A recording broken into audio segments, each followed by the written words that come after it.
बहुत बहुत मुबारक हो, आप पॉर्न के और मैस्टरबेशन के एडिक्शन से अब बाहर आ चुके हैं। कितनी खुशी की बात है, मेरी तरफ से बहुत सारी मुबारकबाद। लेकिन अब अगला स्टेप बचता है कि वो जो आपने एक्सेसिवली ऑब्सेसिवली मैस्टरबेशन और पॉर्न का यूज़ किया है और मैस्टरबेशन किया है, उसके कुछ नुकसान बॉडी को और आपके ब्रेन को पहुंचे होंगे ना। उनको कैसे रिकवर कर सकते हैं, उनको कैसे हील कर सकते हैं और वापस आप अपनी उसी ताकत पर, पोटेंशियल पर, विगर, वाइटैलिटी पर लौटें, इसका रास्ता मैं आपको बता रहा हूं। ये कोई बड़ी बात नहीं है। जिसको लगता है कि अक्सर मैस्टरबेशन और पॉर्न का जब एक्सेसिव यूज़ किया जाता है तो लोगों को लगता है कि उनके अंदर कोई बहुत बड़ी कमज़ोरियां ऐसी पैदा हो गई हैं कि जिसकी भरपाई करना अब मुश्किल है, लेकिन ऐसा नहीं है। 5 स्टेप्स आपको बता रहा हूं, उन 5 स्टेप्स को स्टेप बाय स्टेप फॉलो कीजिए और फिर अपनी बॉडी में चेंज देखिएगा। तो आइए पहले पॉइंट से शुरू करते हैं, और वो पॉइंट क्या है? डरना नहीं है। देखिए, होता क्या है कि जब भी कोई इंसान मैस्टरबेशन या पॉर्न को एक्सेसिवली और ऑब्सेसिवली करता चला जाता है तो कहीं ना कहीं वो ये जानता है कि वो ये गलत कर रहा है, और उस गलत करने का जो इसके अंदर ये भाव और टेंडेंसी पैदा होती है, ये इसको मानसिक रूप से कमजोर और बीमार बना देती है। और वो ये समझने लगता है कि मैं अब शायद ऐसी बीमारी का शिकार हो चुका हूं, या मेरे शरीर में अब ऐसी बड़ी कमजोरियां आ गई हैं कि मैं अब आगे किसी काबिल रहूंगा नहीं। ये बिल्कुल गलत है।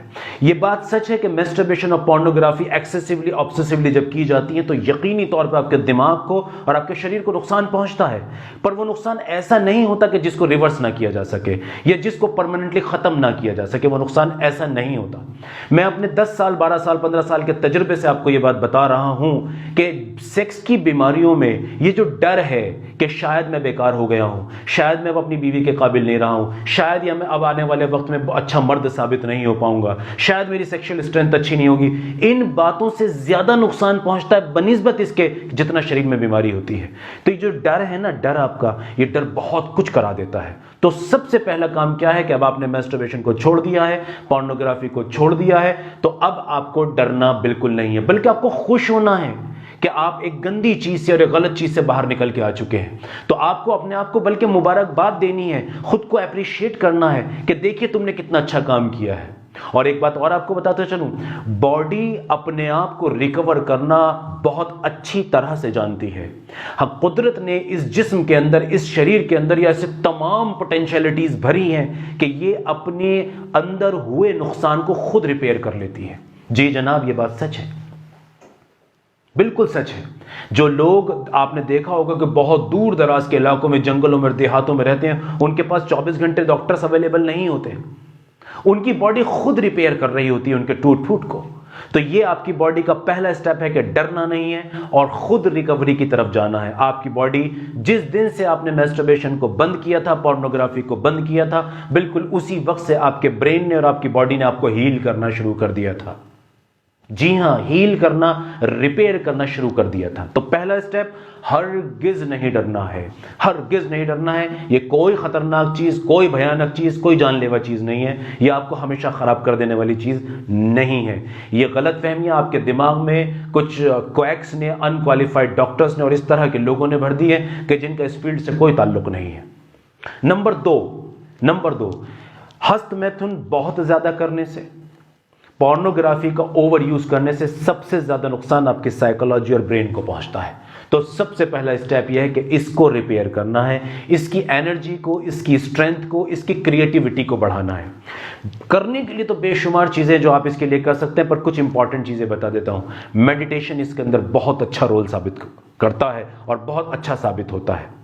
अच्छी डिस्कशंस, अच्छी किताबों का पढ़ना, ऐसी सोसाइटी में जहां क्रिएटिविटी बढ़ती हो, जहां आपका अंदर का रिपेयर करने का पोटेंशियल बढ़ता हो, जैसे अच्छी डिस्कशंस, हेल्दी डिस्कशंस, दोस्तों के साथ, उन दोस्तों के साथ कि जो आपको दोबारा से उस गलत डायरेक्शन की तरफ ना ले जा सकें, बल्कि एक सही रास्ते की तरफ आपको लेके जाएं।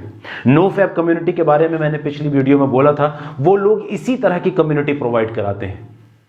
ऐसे लोग प्रोवाइड आपको करा देते हैं कि जहां आपके अंदर एक नया जज्बा, एक उमंग और जोश पैदा होता है, एक वलवला पैदा होता है कुछ बहुत बेहतर कर जाने का। तो अपने दिमाग को रिपेयर करना है। ऐसे कामों से ये भरा पड़ा है आपके पास, क्वालिफाइड डॉक्टर्स का यूट्यूब चैनल्स भरे पड़े हैं और बहुत सारा क्वालिफाइड और ऑथेंटिक मटेरियल अवेलेबल। मेरी वीडियोस पे भी जाके अगर देखेंगे, स्ट्रेस से कैसे बाहर निकलना है, कमियों से कैसे बाहर निकलना है, ब्रेन को कैसे स्टिमुलेट करना है, कैसे एनर्जाइज करना, मैंने बेशुमार मरतबा पिछली वीडियोस में बोला है। तो इस पे ध्यान दीजिए। Number number 2, physical strength. आपको अपने इस पूरे जिस्म को दोबारा से ताकतवर करना है। अब तक आप जहां फंसे हुए थे, आप लेजी थे, आप ढीले हुए पड़े थे, आप इनएक्टिव थे, आप सेडेंटरी थे, अब इन सब चीज़ों को रिवर्स करना है। और वो कैसे? कोई भी एक्सरसाइज जो आपको पसंद हो आज से ही शुरू कर दीजिए। कोई स्पेसिफिक एक्सरसाइज मैं नहीं बता रहा हूं कि आप जिम ही जाइए या आप कोई वॉकिंग ही कीजिए या जॉगिंग ही कीजिए। कोई भी ऐसी फिजिकल एक्टिविटी, 1 घंटे पौने घंटे की कोई भी ऐसी फिजिकल एक्टिविटी जो आपकी हार्ट बीट को बढ़ाती हो, जो आपके ब्लड को रश करती हो, जो आपको पसीना ला सके, जिसमें आपका सांस फूल सके, ऐसी कोई भी activity 45 minute, 40 minute, 50 minute, 60 minute तक जाके आप करें, यह जबरदस्त फायदा पहुंचाएगी आपको। चौथा पॉइंट इसके अंदर, चौथा पॉइंट जो बहुत इंपॉर्टेंट पॉइंट है वो है डाइट। देखिए, जब हम किसी भी चीज को ऑब्सेसिवली करते हैं अपनी जिंदगी में, ये मैस्टरबेशन और पॉर्न के साथ ही नहीं है, कोई भी काम ऐसा कि जिसमें आप दीवाने, मजनून और पागलों की तरह जिस काम को करते हैं, उससे आपकी बॉडी के अंदर से वाइटल न्यूट्रिएंट्स की कमी होने लगती है, क्योंकि आपका ब्रेन और आपकी बॉडी दोनों उलझ जाते हैं उस काम को करने में, थक जाते हैं उस काम को करने में, तो अलग अलग तरह के लक्षण आपकी बॉडी में पैदा होते हैं। इसीलिए आपने सुना होगा कि जो लोग भी ऑब्सेसिवली और एक्सेसिवली मैस्टरबेशन, हस्त मैथुन और पॉर्न के शिकार रहते हैं, वो अक्सर आपको सर दर्द की शिकायत, शरीर में कमजोरी की शिकायत, भूल जाने की, जिसे हम कहते हैं ना कि मेमोरी का कमजोर होना, कमर में दर्द की, पिंडलियों में दर्द की, स्किन का डल हो जाना, आई साइट का वीक हो जाना, भूख का ना लगना, ये सारी, और इससे भी बहुत ज्यादा नींद का ना आना, बेचैन रहना, घबराहट का होना, ये शिकायतें करते नजर आएंगे।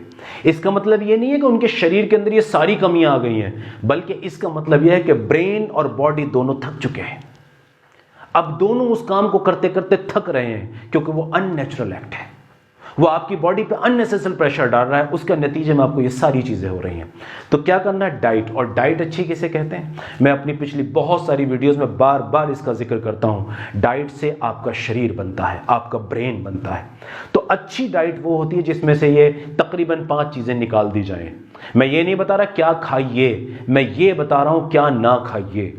क्या यह आसान नहीं होगा कि आपको यह पता लग जाए मुझे यह नहीं खाना?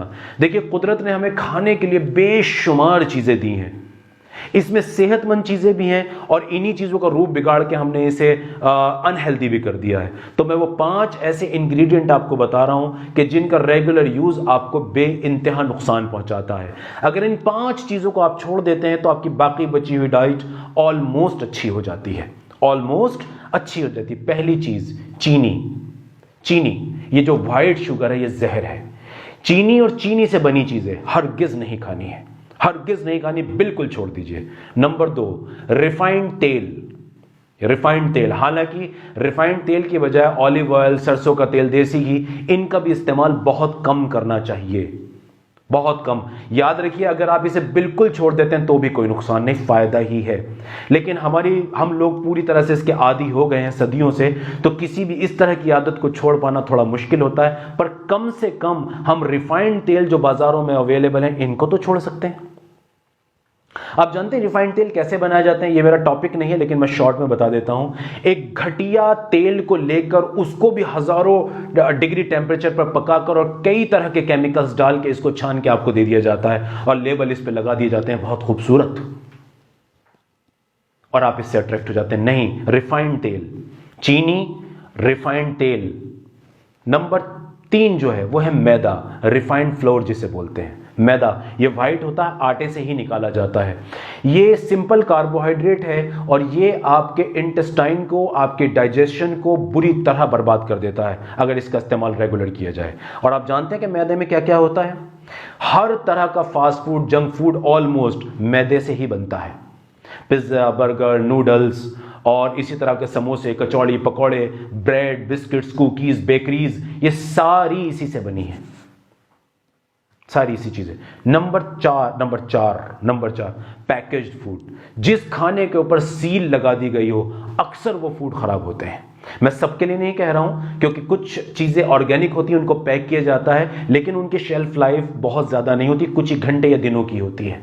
तो वो पैकेट के जिसको सील कर दिया और जिसकी शेल्फ लाइफ बढ़ा दी गई हो, एक नेचुरल खाने की चीज को, मैं एक एग्जांपल आपको देता हूं कि मान लीजिए आप पनीर लेके आते हैं। पनीर जब ताजा इस्तेमाल किया जाता है तो उसके रिजल्ट्स कुछ और होते हैं, और इसी पनीर को जब पैक कर दिया जाता है और 6 महीने और साल भर इसकी शेल्फ लाइफ को बढ़ा दिया जाता है तो यकीनी तौर पर इसके अंदर कुछ केमिकल ऐड कर दिए गए हैं। अब ये उस पैकेट के अंदर पड़ा पड़ा कोई और रूप इख्तियार कर लेता है। तो पैकेज फूड आपने नहीं लेना है।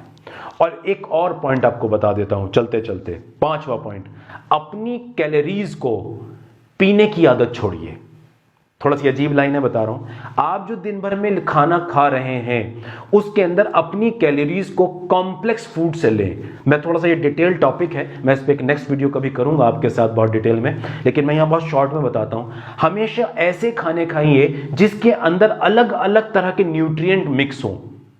जैसे मैं एक एग्जांपल देता हूं, आपने कई सारी सब्जियों को आपस में मिलाकर उसको बॉयल कर उसमें कुछ अच्छे मसाले डाल के उसका इस्तेमाल किया, या आपने मल्टीपल फ्रूट्स को इकट्ठा करके उसकी सैलेड बना के आपने खाई, या आप अपना खाना ऐसा चुना जिसके अंदर सब्जी भी है, थोड़ा अमाउंट उसके अंदर दही का भी है, थोड़ा अमाउंट उसके अंदर कच्ची सब्जियों का भी है, उसके अंदर कॉम्प्लेक्स कार्बोहाइड्रेट वाली रोटी है, या ब्राउन राइस है, फाइबरस राइस है जो आजकल अवेलेबल है मार्केट में। यानी कि अपनी प्लेट को, आप जो सर्विंग ले रहे हैं एक दिन में खाने की, उस प्लेट को खूबसूरत बनाएं, उसमें थोड़ा थोड़ा अमाउंट सारी चीजों का ऐड करें। ये एक कॉम्प्लेक्स डाइट है, इससे बहुत बड़ा फायदा पहुंचता है बनिस्बत इसके कि आपने सिर्फ दाल उठाई और रोटी, बस अब उसके साथ आपने सारा खाना खा लिया। नहीं, इसे सजाइए अलग अलग चीजों से। इससे आपका न्यूट्रिशन बढ़ता है, आपके अंदर वाइटैलिटी बढ़ती है, आपके अंदर विगर बढ़ता है, और आपकी बॉडी की रिपेयर करने की ताकत बढ़ जाती है। मेरा 5वां पॉइंट है, लास्ट पॉइंट इस पॉइंट में, कि किसी क्वालिफाइड सेक्सोलॉजिस्ट से मिलिए। आपके लिए क्या बेस्ट है, क्या स्पेसिफिक है, आपकी बॉडी को किस चीज की जरूरत है, ये एक क्वालिफाइड डॉक्टर से बेहतर कोई नहीं बता सकता। जब आप अपने क्वालिफाइड डॉक्टर से ऑनलाइन या ऑफलाइन कंसल्ट करते हैं तो वो आपकी बॉडी को समझ जाता है, आपके ब्रेन को समझ जाता है, आपके अंदर हुए डैमेजेस को समझ जाता है, उसके लिए बिल्कुल स्पेसिफिक आपके लिए दवाइयां या डाइट या अदर पैरामीटर्स वो डिसाइड करता है और आपको बताता है, जिससे रिकवरी 200 गुना तेज हो जाती है और बहुत शॉर्ट पीरियड में आप बिल्कुल हेल्दी हो जाते हैं। मुझे उम्मीद है मेरी बात आपको समझ में आई होगी। Thank you very much.